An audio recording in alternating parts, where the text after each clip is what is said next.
ബെത്ലേഹമിലെ കാലിത്തൊഴുത്തിൽ ഓമനത്വം തുളുമ്പുന്ന ആ ദിവ്യ പൈതലിനെ തേടിയെത്തിയ ജ്ഞാനികൾ നമുക്കെന്നും പ്രചോദനമാണ്. മത്തായിയുടെ സുവിശേഷത്തിൽ അവരെപ്പറ്റി വിവരിക്കുന്നത് ഇപ്രകാരമാണ്. 2-ാം അധ്യായം 1 മുതലുള്ള വചനങ്ങളിൽ, ഹെറോദേസ് രാജാവിൻ്റെ കാലത്ത് യൂദയായിലെ ബെത്ലേഹമിൽ യേശു ജനിച്ചപ്പോൾ പൗരസ്ത്യദേശത്തു നിന്ന് ജ്ഞാനികൾ ജെറൂസലേമിലെത്തി. അങ്ങനെ കാതങ്ങളേറെ സഞ്ചരിച്ച് ദുർഘടം നിറഞ്ഞ പാതയിലൂടെ ത്യാഗമെടുത്ത് അവരിതാ ബെത്ലേഹമിൽ എത്തുന്നു. യഥാർത്ഥത്തിൽ അവരെപ്പറ്റിയുള്ള ധ്യാനം നമ്മുടെയും ജീവിതത്തിൽ ഇങ്ങനെ ഈശ്വരനെ തേടിയുള്ള ആ അന്വേഷണം, ഹൃദയത്തിലെ അടങ്ങാത്ത ആ മോഹവും ദാഹവും, ദൈവത്തോടൊപ്പമായിരിക്കാനുള്ള ആ ആഗ്രഹം, അഭിലാഷം, അത് സാധിച്ചെടുക്കുവാൻ വേണ്ടി എടുക്കുന്ന ത്യാഗത്തോടെ അന്വേഷിച്ച് ഇറങ്ങി അവസാനം കണ്ടെത്തുമ്പോഴുള്ള ആ വലിയ ജീവിതത്തിൻ്റെ സാഫല്യം, അങ്ങനെ ആ ദൈവവുമായുള്ള സമാഗമ അവസരം നമ്മുടെ ജീവിതത്തിൽ കൊണ്ടുവന്ന് തരുന്ന വലിയ കൃപ, കരുത്ത്, കാരുണ്യം. അങ്ങനെ ഈ ഒരു അനുഭവത്തിന് ശേഷം ജീവിതത്തിൻ്റെ തന്നെ ഒരു പുതിയ പാത, പരിവർത്തനത്തിൻ്റെ പാത, ഇതെല്ലാം യഥാർത്ഥത്തിൽ എത്ര മനോഹരങ്ങളായ ധ്യാനമാണ്. ഇവരുടെ ജീവിതം നമ്മെ കൊണ്ടുചെന്നെത്തിക്കുക നമ്മുടെയും ജീവിതത്തിൽ അപ്രകാരം ദൈവത്തെ കണ്ടെത്താൻ ഉള്ള ഒരു ആന്തരിക ആഗ്രഹം തന്നെയാണ്.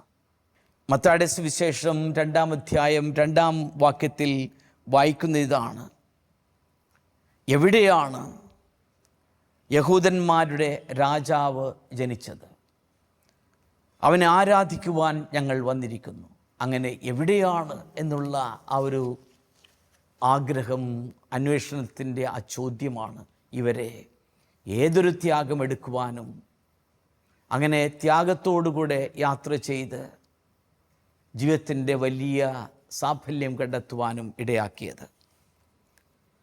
അവർ ആ ദിവ്യ പൈതലിനെ കൺകുളിർക്കെ കാണുകയും ആരാധിക്കുകയും അവർ കൊണ്ടുവന്ന നിക്ഷേപപാത്രങ്ങൾ തുറന്ന് പാദാന്ത്യത്തിങ്കൽ അവ സമർപ്പിക്കുകയും ചെയ്തതിന് ശേഷം ജീവിതത്തിൻ്റെ വലിയ സംതൃപ്തിയാണ് നാം ദർശിക്കുക.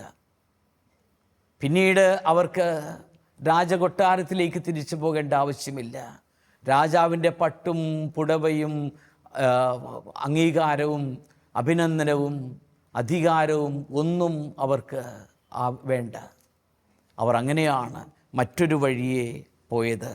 മത്തായിയുടെ സുവിശേഷം 2-ാം അധ്യായം 12-ാം വാക്യത്തിൽ ഓർപ്പിക്കുന്നത് പോലെ, അങ്ങനെ കാത്തിരുന്ന് കൈവന്ന ആ കാലിത്തൊഴുത്തിലെ ദർശന സൗഭാഗ്യം അവർക്ക് വലിയ സംതൃപ്തി നേടിയെങ്കിൽ, അവർക്ക് പുതിയൊരു പരിവർത്തനം നൽകിയെങ്കിൽ, മറ്റൊരു വഴിയെ തിരഞ്ഞെടുക്കുവാനുള്ള വലിയൊരു തീരുമാനം കൊണ്ടുവന്നുവെങ്കിൽ നമുക്കും ഇത് പ്രചോദനമാണ്. അപ്രകാരം ജീവിതത്തിൽ പുതിയൊരു സംതൃപ്തിയുടെ, സൗഭാഗ്യത്തിൻ്റെ അനുഭവത്തിലേക്ക് നടന്നു പോകുവാൻ നമ്മെയും കൂടുതൽ പ്രചോദിപ്പിക്കുന്നു. ജീവിതത്തിൽ ജ്ഞാനികളുടെ പ്രത്യക്ഷമാകുന്ന വിവിധ ഘട്ടങ്ങൾ: 1, മനസ്സിൻ്റെ ആഗ്രഹം; 2, ആ ആഗ്രഹം അടക്കാനുള്ള നിരന്തരമായ അന്വേഷണം; 3, സാഹസത്തോടുകൂടെ ആ അന്വേഷണത്തിൻ്റെ പൂർത്തീകരണത്തിന് വേണ്ടിയുള്ള അധ്വാനം; പിന്നെ അവർ കണ്ടെത്തുമ്പോഴുള്ള വലിയ ആനന്ദം, ദിവ്യ പൈതലിനെ കണ്ടെത്തുമ്പോഴുള്ള ആരാധന; പിന്നീട് ആഗ്രഹത്തിൻ്റെ പ്രതിഫലനമായി അവരുടെ ആ നിക്ഷേപപാത്രങ്ങൾ തുറന്ന് സമർപ്പണമുള്ള നൽകുന്ന ആ ത്യാഗസമർപ്പണം, ആ സാഫല്യത്തിൻ്റെ എല്ലാം ബാഹ്യ അടയാളമായ ആന്തരിക പരിവർത്തനം, തുടർന്ന് പുതിയ പാത, ഇതെല്ലാം യഥാർത്ഥത്തിൽ എത്രയോ അനുഗ്രഹപൂർണങ്ങളായ വിചിന്തനങ്ങളാണ്, ധ്യാനങ്ങളാണ്. സ്വർഗരാജ്യം വയലിൽ ഒളിച്ചു വച്ചിരിക്കുന്ന നിധിക്ക് തുല്യമാണെന്ന് മത്തായിയുടെ സുവിശേഷത്തിലെ 13-ാം അധ്യായത്തിലെ 44-ാം വാക്യത്തിൽ ആ ഉപമ നാം കാണുന്നു. അത് കണ്ടെത്താൻ അധ്വാനം വേണം. സ്വന്തമായുള്ളത് പലതും ത്യജിക്കണം. അങ്ങനെ ത്യജിക്കുന്നവർക്കാണ്, അധ്വാനമുള്ളവർക്കാണ് അവസാനം ആ വലിയ നിധി സ്വന്തമാക്കാനാകുക. അതിനുവേണ്ടി തുനിഞ്ഞിറങ്ങണം, അന്വേഷിക്കണം, അധ്വാനിച്ച് കിളച്ച് ത്യാഗമെടുക്കണം. എങ്കിൽ മാത്രമേ അനർഘമായ നിധി നമുക്ക് സ്വന്തമാക്കാനാകൂ.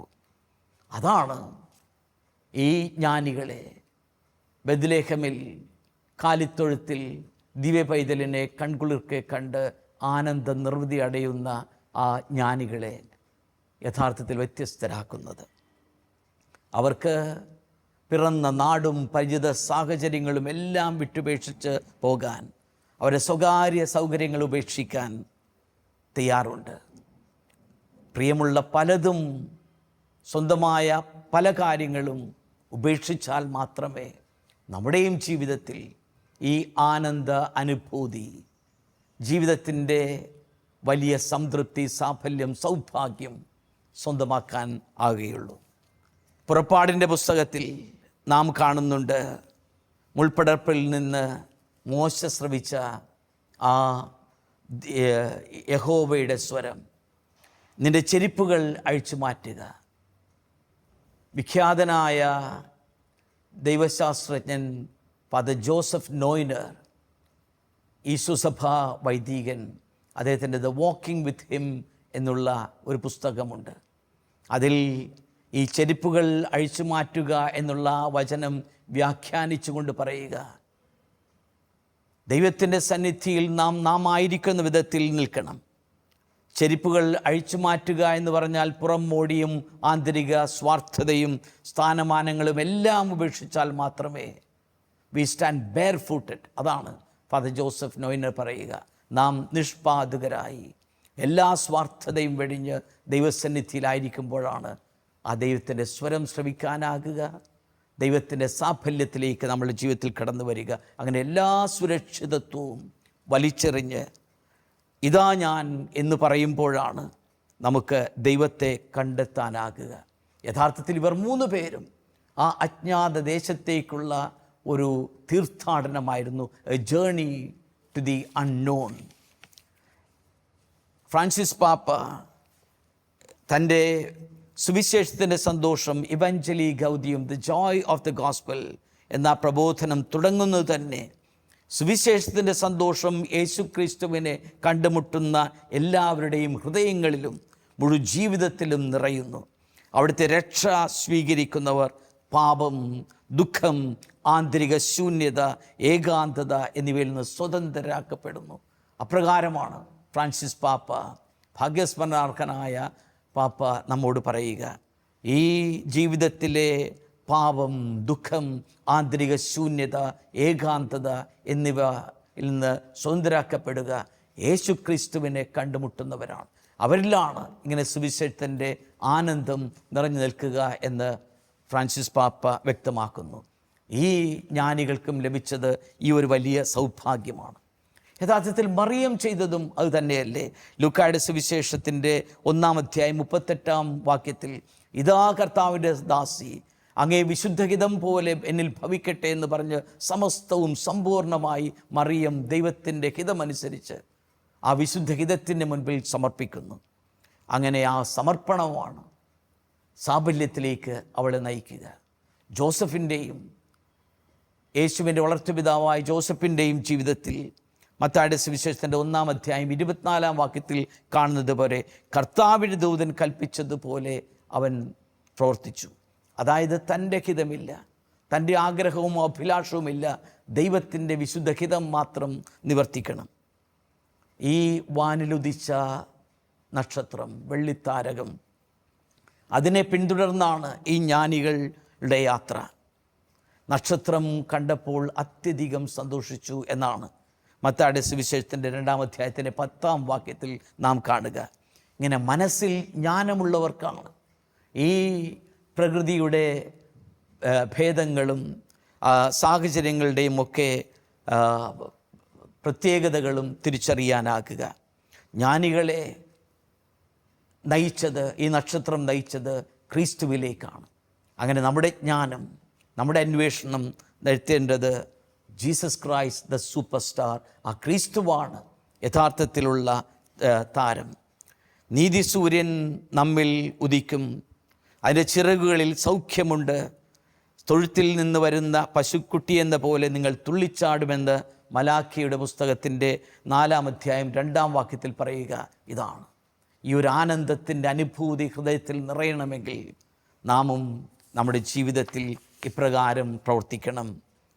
ബെനഡിക്ട് 16-ാമൻ പാപ്പ നസ്രത്തിലെ യേശു എന്ന ആ അദ്ദേഹത്തിൻ്റെ മനോഹരമായ ആകൃതിയിൽ അതിൻ്റെ 3-ാം വാല്യത്തിൽ ഈ നക്ഷത്രങ്ങളെ പിൻചെല്ലുന്ന ഭാഗത്തെപ്പറ്റി സഭാപിതാക്കന്മാരെ ഉദ്ധരിച്ചുകൊണ്ട് പറയുക, പ്രത്യേകിച്ച് ഗ്രിഗരി നസിയാൻസിനെ പറ്റി പറയുക, സഭാപിതാക്കന്മാർ ഇക്കഥയുടെ മറ്റൊരു വശത്തിൻ്റെ പ്രാധാന്യം കൊടുത്തിട്ടുണ്ട്. ജ്ഞാനികൾ യേശുവിനെ ആരാധിച്ച നിമിഷത്തിൽ ജ്യോതിഷത്തിൻ്റെ അന്ത്യമായി. മറ്റ് ഗ്രഹങ്ങളുടെ നിലകളുടെയും എല്ലാം അതിനാഥൻ ക്രിസ്തുവായി മാറുന്നു എന്ന് ബെനഡിക്ട് 16-ാമൻ പാപ്പ മനോഹരമായി ഈ നസ്രത്തിലെ യേശു എന്ന പുസ്തകത്തിൻ്റെ 3-ാം വാല്യത്തിൽ എഴുതുന്നുണ്ട്.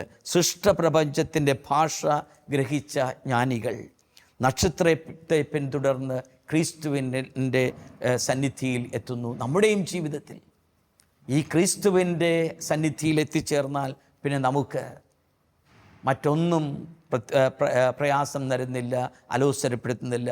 ആശ്വാസത്തിൻ്റെ സാന്നിധ്യത്തിൽ, ആ സന്നിധാനത്തിൽ നമുക്ക് സംതൃപ്തിയുണ്ട്, സാഫല്യമുണ്ട്. പൗലോസ് അപ്പോസ്തലൻ കാരാഗൃഹത്തിൽ നിന്ന് എഫേസസിലേക്കും കൊളോസ്യർക്കും എഴുതിയ ലേഖനങ്ങളിൽ ഊന്നിപ്പറയുന്നതാണ്, ഉദ്ധിതനായ ക്രിസ്തുവാണ് ആകാശശക്തികളെയും അധികാരങ്ങളെയും കീഴ്പ്പെടുത്തിയതെന്നും പ്രപഞ്ചം മുഴുവൻ ഭരിക്കുന്നത് ഉദ്ധിതനായ ക്രിസ്തുവാണെന്നും നമുക്ക് അവിടെ വായിച്ച് കേൾക്കാനാവുന്നതും. ജ്ഞാനികളുടെ ഉത്ഭവസ്ഥാനത്തെപ്പറ്റിയും ബെനഡിക്ട് 16-ാമൻ പാപ്പ മനോഹരമായി ഈ നസ്രത്തിലെ യേശു എന്ന പുസ്തകത്തിൻ്റെ 3-ാം വാല്യത്തിൽ കൊടുക്കുന്നുണ്ട്. യൂദയായിലെ ബെത്ലഹേമിൽ യേശു ജനിച്ചപ്പോൾ പൗരസ്ത്യദേശത്ത് നിന്ന് ജ്ഞാനികൾ ജെറൂസലേമിലെത്തിയെന്നാണ് മത്തായിയുടെ സുവിശേഷം വ്യക്തമാക്കുന്നത്. എന്താണ് അവരുടെ പേരുകൾ? വാഴ്ത്തപ്പെട്ട ഭീഡ്. ഈ 3 ജ്ഞാനികളുടെ പേരും പ്രായവും പ്രഭവസ്ഥാനവുമെല്ലാം വിവരിച്ചുകൊണ്ട് വ്യാഖ്യാനിക്കുന്നതും ശ്രദ്ധേയമാണ്.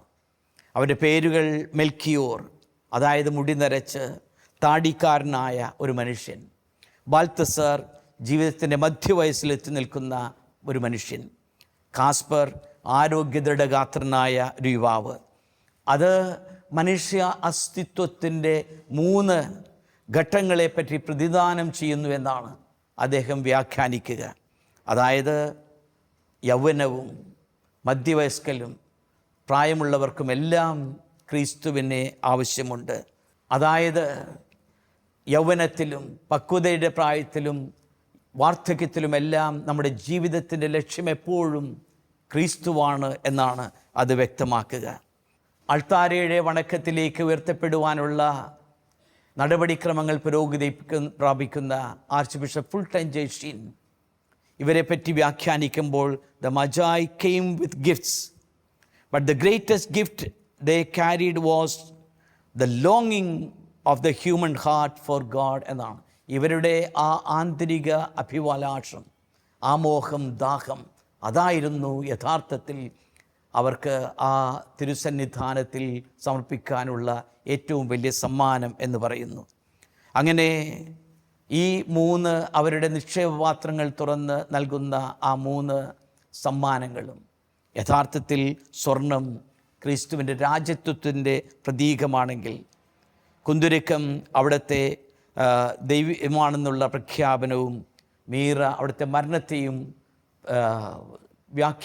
അങ്ങനെ പ്രതിദാനം ചെയ്യുന്നെന്ന് വ്യാഖ്യാനിക്കപ്പെടുന്നു. മറ്റൊരു വിവരണം, പ്രത്യേകിച്ച് സ്വർണം ഒരു പ്രവാസി കുടുംബത്തിൻ്റെ ഭാവിയിലേക്കുള്ള കരുതലിൻ്റെ ദൈവിക സമ്മാനമാണെന്നും വ്യാഖ്യാനിക്കാറുണ്ട്. The gifts signify the virtues of the faithful, gold for wisdom, incense for prayer, myrrh for mortification എന്നും പറയാറുണ്ട്. അതായത് സ്വർണം ഈ മനുഷ്യൻ്റെ ജ്ഞാനത്തെപ്പറ്റിയും കുന്തിരുക്കം പ്രാർത്ഥനയെയും അതേപോലെ തന്നെ മീറ ത്യാഗപ്രവർത്തനങ്ങളെ പറ്റിയുമെല്ലാം പ്രതിദാനം ചെയ്യുന്നു. ഏതായാലും ഈ 3 വ്യക്തികൾ ഇങ്ങനെ വ്യത്യസ്ത പൗരസ്ത്യ നാടുകളിൽ നിന്ന് വന്നതിനെപ്പറ്റി വ്യാഖ്യാനിക്കുക, ഈ 3 രാജാക്കന്മാരും 3 ഭൂഖണ്ഡങ്ങളെ പ്രതിനിധീകരിക്കുന്നു, 3 വർഗങ്ങളെ, മുഴുവൻ മനുഷ്യരാശിയെ പ്രതിനിധീകരിക്കുന്നു. അങ്ങനെ ക്രിസ്തുവെന്ന ആ രക്ഷകനിലേക്ക് എല്ലാ ഭൂഖണ്ഡങ്ങളും ലോകത്തിൻ്റെ വിവിധ ഭാഗങ്ങളുടെ ലക്ഷ്യവുമെല്ലാം ക്രിസ്തുവാണെന്നും, അങ്ങനെ ക്രിസ്തുവെന്ന രക്ഷകൻ ഒരൊറ്റ ജനതയുടെ മാത്രമല്ല മാനവരാശി മുഴുവൻ്റെയും ആണെന്ന് ഓർപ്പിക്കുകയാണ്. G.K. ചെസ്റ്റർട്ടൺ എന്ന വിഖ്യാതനായ ഇംഗ്ലീഷ് എഴുത്തുകാരൻ ദി എവർലാസ്റ്റിംഗ് മാൻ എന്ന പുസ്തകത്തിൽ പറയുന്നത് ഇതാണ്: the Magi represent the wisdom of the world coming to kneel before the wisdom of God. ദൈവത്തിൻ്റെ ജ്ഞാനത്തിൻ്റെ മുൻപിൽ മനുഷ്യൻ്റെ ജ്ഞാനം പ്രണമിക്കുന്ന അല്ലെങ്കിൽ മുട്ടുമടക്കുന്നതിനെ പറ്റിയുള്ളതാണ് ഓർപ്പിക്കുക. അങ്ങനെ അറിയപ്പെടുന്ന 3 ഭൂഖണ്ഡങ്ങളിൽ നിന്ന് ആഫ്രിക്ക, ഏഷ്യ, യൂറോപ്പ് എന്നീ വിവിധ സ്ഥലങ്ങളിൽ നിന്നും പ്രതിദാനം ചെയ്യുന്നവർ 3 പേരെയും ഓർമ്മിപ്പിക്കുക യേശുവിൻ്റെ സാർവലൗകികത്വത്തെ പറ്റിയാണ്. ഭൂഖണ്ഡങ്ങളിൽ എല്ലാ മനുഷ്യരാശിയുടെയും ശ്രദ്ധാകേന്ദ്രമായ ലക്ഷ്യസ്ഥാനമായ ക്രിസ്തുവിനെയാണ് ഓർപ്പിക്കുക. ഇവർ 3 പേരും അങ്ങനെ ആ ബെത്ലഹേമിലെ കാലിത്തൊഴുത്തിൽ വന്ന് അവർ ആരാധനയർപ്പിക്കുന്നു. ആ ആരാധനയായിരുന്നു അവരുടെ പരമമായ ലക്ഷ്യം, യാത്രാലക്ഷ്യം. ജീവിതയാത്രയുടെ ഏറ്റവും സാഫല്യം അനുഭവിക്കുന്ന ധന്യ നിമിഷങ്ങൾ, മുഹൂർത്തങ്ങളായിരുന്നു അവർക്ക് 3 പേർക്കും. അതിലൂടെ അവരുടെ ജീവിതത്തിൽ വലിയ ഒരു സംതൃപ്തി കണ്ടെത്തുന്നു എന്ന് മാത്രമല്ല, മറ്റൊരു വഴിയെ പോകുന്നു എന്ന് വ്യക്തമാക്കുമ്പോൾ അവരുടെ ജീവിതത്തിലെ സമ്പൂർണ്ണ പരിവർത്തനം, ജീവിതത്തിൽ തന്നെ സംഭവിച്ചിരിക്കുന്ന ഒരു യു ടേൺ, ഇനി അവർക്കൊന്നും വേണ്ട എന്നുള്ള ആ ഒരു യാഥാർത്ഥ്യവുമാണ് നമ്മെ ഓർപ്പിക്കുക. ജ്ഞാനികളുടെ സന്ദർശനം വിവരിക്കുമ്പോൾ ആകെ അസ്വസ്ഥനായ ഒരാളെയും നമുക്ക് കാണാനാകും. ഇതുകേട്ട് ഹെറോദേസ് രാജാവ് അസ്വസ്ഥനായി അവനോടൊപ്പം ജെറൂസലേം മുഴുവനും എന്ന് മത്തായിയുടെ സുവിശേഷത്തിൻ്റെ 2-ാം അധ്യായത്തിൻ്റെ 3-ാം വാക്യത്തിൽ നാം കാണുന്നു. യഥാർത്ഥത്തിൽ ഹെറോദേസ് എന്ന വാക്കിൻ്റെ അർത്ഥം തന്നെ വീരസന്താനം എന്നാണ് ഗ്രീക്കിൽ ആ വാക്കിൻ്റെ അർത്ഥം. പക്ഷേ മറ്റൊരു രാജാവിനെ ഒരു രക്ഷകൻ പിറവിഞ്ഞിരിക്കുന്നു എന്ന് കേൾക്കുമ്പോൾ ഹെറോദേസിന് ആകെ തൻ്റെ ധൈര്യവും വീര്യവും എല്ലാം ചോർന്നു പോകുന്ന അനുഭവമാണ്. അങ്ങനെ വെളിച്ചത്തേക്കാൾ കൂടുതൽ ഇരുട്ടിനെ സ്നേഹിക്കുന്നവർ, യോഹന്നാന്റെ സുവിശേഷം 3-ാം അധ്യായം 19-ാം വാക്യത്തിൽ വിവരിച്ചിരിക്കുന്നത് പോലെ, അങ്ങനെ ഇരുട്ടിനെ സ്നേഹിക്കുന്നവർക്ക് തീർച്ചയായും അസ്വസ്ഥമാകുന്നത് സ്വാഭാവികമാണ്. യഥാർത്ഥത്തിൽ ക്രിസ്തുവെന്ന ആ വെള്ളിത്താരകം, ആ വെള്ളിത്താരകത്തെ പറ്റിയുള്ള വിചിന്തനവും നമുക്ക് പ്രാധാന്യമറിയിക്കുന്നു. വെള്ളിത്താരകവും മരക്കുരിശും എന്ന ഒരു പുസ്തകത്തിൻ്റെ ആമുഖത്തിൽ ഞാൻ എഴുതിയത് ഇപ്രകാരമാണ്: വിണ്ണിലെ ആ വെള്ളിത്താരകം മണ്ണിൽ വന്നുദിച്ചത് മരക്കുരിശിൽ തറക്കപ്പെടാനായിരുന്നു. എൻ്റെ നൊമ്പര നാളുകളിലും കുരിശു യാത്രകളിലും ഇരുൾ നീക്കി ശോഭ പകരാനായിരുന്നു. എന്നും എനിക്കൊരു ആശ്വാസക്കുളിരാണ് മരക്കുരിശിലെ ആ വെള്ളിത്താരകം. ഫാദർ വിൻസെൻ്റ് വാര്യത്തിൻ്റെ ഒറ്റത്താരകം എന്നുള്ള ഒരു വിചിന്തനത്തോടുകൂടെ നമുക്ക് ഈ ധ്യാനം സമാപിപ്പിക്കാം. ക്രിസ്തു എന്ന ഒറ്റത്താരകം ഈ ജ്ഞാനികളെ വഴിനടത്തിയ വാൽനക്ഷത്രവും പുൽക്കൂട്ടിൽ അവർ കണ്ട് പുഞ്ചിരിക്കുന്ന കുരുന്നു താരകവും ഒരാളായിരുന്നു എന്നാണ് വിൻസെൻ്റ് അച്ഛൻ മനോഹരമായി വ്യാഖ്യാനിക്കുന്നത്. പിന്നീട് കാൽവരിയിൽ അവൻ ക്രൂശിക്കപ്പെട്ട നക്ഷത്രമായി ഹൃദയം പിളർന്ന് സ്നേഹ സുഷിരങ്ങളിലൂടെ പ്രകാശം പരത്തിക്കിടന്ന കരുണാ നക്ഷത്രം. കല്ലറ വിട്ട് പുറത്തു വന്നതും ആ നക്ഷത്രമായിരുന്നു. മറ്റുള്ളവർക്ക് വേണ്ടി കത്തിജ്വലിക്കുന്ന സുസ്നേഹമൂർത്തിയായ ഒറ്റത്താരകം. ഈ നക്ഷത്രത്തിൽ വഴിയിൽ നടന്ന ജ്ഞാനികളും ആട്ടിടയരും ഹേറോദേസും 3 പ്രതീകങ്ങളാണെന്ന് വിൻസെൻ്റ് അച്ഛൻ വ്യാഖ്യാനിക്കുന്നു. ഏതായാലും ഈ ബെത്ലഹേമിലെ കാലിത്തൊഴുത്തിൽ ക്രിസ്തുവിനെ കണ്ടെത്തിയ ആ ജ്ഞാനികൾ തിരിച്ചു ചെന്നു കഴിഞ്ഞപ്പോൾ പിന്നീട് പേർഷ്യയിലെ ഒരു പാരമ്പര്യ കഥയിൽ പറയുന്നത് പോലെ ഉണ്ണിയെ ദർശിച്ച ശേഷം ആ ദർശന സൗഭാഗ്യം അനുഭവിച്ചതിന് ശേഷം പിന്നെ അവരുടെ മുഖത്ത് പുഞ്ചിരി മറഞ്ഞിട്ടില്ല. അവരെന്നും എങ്ങോട്ട് പോയാലും എവിടെ ചരിച്ചാലും ഇങ്ങനെ മനസ്സിൽ ഈശോ ഈശോ എന്നുള്ള ധ്യാനം മാത്രമായിരുന്നു. അങ്ങനെ ആ മന്ത്രണമാണ് അവരുടെ ജീവിതത്തിൻ്റെ കാലയളവിൽ മുഴുവൻ നിറഞ്ഞു നിന്നത്. അവസാനം അവർ മരണത്തിന് ശേഷം ഇവർ 3 സ്ഥലത്താണ് ഇവരെ അടക്കം ചെയ്തെങ്കിലും വിൻസെൻ്റ് വാരിയച്ച് അച്ഛൻ്റെ വ്യാഖ്യാനമനുസരിച്ച് ഇവർ 3 പേരുടെയും മൃതദേഹങ്ങൾ പല ദിക്കിൽ നിന്ന് ഒരു സ്ഥലത്ത് കൊണ്ടുവന്ന് അടക്കിയത്രേ. ഒരു ദിവസം ഈ 3 മൃതശരീരങ്ങളുടെ കബറിടങ്ങളിൽ നിന്ന് ഇതാ ഒരു പുതിയ തരം പൂക്കൾ വിരിഞ്ഞ് വന്നുവത്രേ. നക്ഷത്രാകൃതിയിൽ ഇങ്ങനെ പുഞ്ചിരി പരിമളം പരത്തുന്ന മനോഹരമായ പൂക്കൾ. ഇന്നും ആ പൂക്കൾ പ്രത്യേകിച്ച് പേർഷ്യയിൽ കണ്ടു തുടങ്ങി കാണാനാകും. അതിനെ അവർ വിളിക്കുന്നത് ഹെറൽഡ് ട്രംപറ്റ് എന്നാണ്. അതായത് നിശബ്ദതയിൽ ഒരു സ്നേഹത്തിൻ്റെ കാഹളം മുഴക്കുന്ന ഹെറൽഡ് ട്രംപറ്റ്, ഇങ്ങനെ കാഹളം മുഴക്കുന്ന പൂക്കൾ. ആ പൂക്കൾ യഥാർത്ഥത്തിൽ കാണുന്നവരെല്ലാം ഈ ജ്ഞാനികളെ ഓർക്കും. അവരുടെ ജീവിതത്തിൻ്റെ സംതൃപ്തിയെപ്പറ്റി സാഫല്യത്തെപ്പറ്റി അനുസ്മരിക്കും. അവർ കിട്ടിയ വലിയ സൗഭാഗ്യം കാലിത്തൊഴുത്തിൽ ഓമനത്വം തുളുമ്പുന്ന ആ ദിവ്യ പൈതലിനെ കൺകുളിർക്കെ കാണാനായ ആ സൗഭാഗ്യം അവർ അനുസ്മരിക്കുമത്രേ. ഏതായാലും ഈ ജ്ഞാനികളെ പറ്റിയുള്ള ധ്യാനം നമ്മെ ഓർപ്പിക്കുന്നത് ഒന്ന്, നമ്മുടെയും ജീവിതത്തിൽ ഈ അന്വേഷണം, എവിടെയാണ് എൻ്റെ രക്ഷകൻ? ആ രക്ഷകനെ കാണുവാൻ വേണ്ടി എടുക്കേണ്ട ത്യാഗം, ആ ത്യാഗത്തോടു കൂടെയുള്ള അധ്വാനം, ആ അന്വേഷണത്തിൻ്റെ അവസാനമായി ക്രിസ്തുവിനെ കാണുമ്പോൾ നാം അനുഭവിക്കേണ്ട സാഫല്യം ഇതൊക്കെയാണ്. ആ സാഫല്യമാണ് നമ്മുടെ ജീവിതത്തെ ഒരു പുതിയ പാതയിലൂടെ നയിക്കുന്നതും ജീവിതം കൂടുതൽ ധന്യമാക്കുന്നതും. പ്രിയമുള്ളവരെ, ഈ ജ്ഞാനികളുടെ ഓർമ്മ നമ്മുടെ മനസ്സുകളിൽ എന്നും പ്രചോദനമാകട്ടെ. നമുക്കും ആ ക്രിസ്തുവിനെ കൺകുളിർക്കെ കാണാൻ, അങ്ങനെ ജീവിതത്തിൻ്റെ ആനന്ദമെന്നും ഹൃദയത്തിൽ സൂക്ഷിക്കാൻ സാധ്യതമാകട്ടെ. പരിശുദ്ധ അമ്മയെപ്പോലെ, വിശുദ്ധ ഔസേപ്പിതാവിനെ പോലെ എന്നും ആ ദൈവപിതാവിൻ്റെ വിശുദ്ധഹിതമനുസരിച്ച് ജീവിക്കാൻ, ക്രിസ്തുവിനെ സ്വന്തമാക്കാൻ നമുക്കും സാധ്യതമാകട്ടെ. ഒരു നിമിഷം പ്രാർത്ഥിക്കാം. സ്നേഹപിതാവായ ദൈവമേ, അങ്ങയുടെ അനന്തമായ സ്നേഹം അതാണല്ലോ അങ്ങയുടെ അരുമസുതനെ ഈ മണ്ണിലേക്ക് അയച്ചത്. ആ ഒറ്റ താരകം ഞങ്ങളുടെ ഹൃദയമാനസങ്ങളെ കൂടുതൽ പ്രകാശമാനമാക്കുന്നു. ആ നക്ഷത്രം ഞങ്ങൾക്ക് പകരുന്ന ആ ശോഭ ഞങ്ങൾക്കെന്നും അനുഗ്രഹമാണ്. ഞങ്ങളുടെ ഇരുൾ നിറഞ്ഞ പാതയിലും ഞങ്ങളുടെ സങ്കടങ്ങളുടെയും സഹനങ്ങളുടെയും നിമിഷങ്ങളിലും ആ ഒറ്റ താരകം പുതിയ ഒരു പാത ഞങ്ങൾക്കായി തെളിക്കുന്നു. ആ നക്ഷത്രത്തെ പിന്തുടർന്ന് ഞങ്ങളും ജീവിക്കുവാൻ ഞങ്ങളെ എന്നും അനുഗ്രഹിക്കണമേ, പ്രചോദിപ്പിക്കണമേ. അങ്ങനെ അങ്ങയുടെ വിശുദ്ധഹിതമനുസരിച്ച് ജീവിച്ച് അടയുവാൻ ഞങ്ങൾക്കും വരമേകണമേ.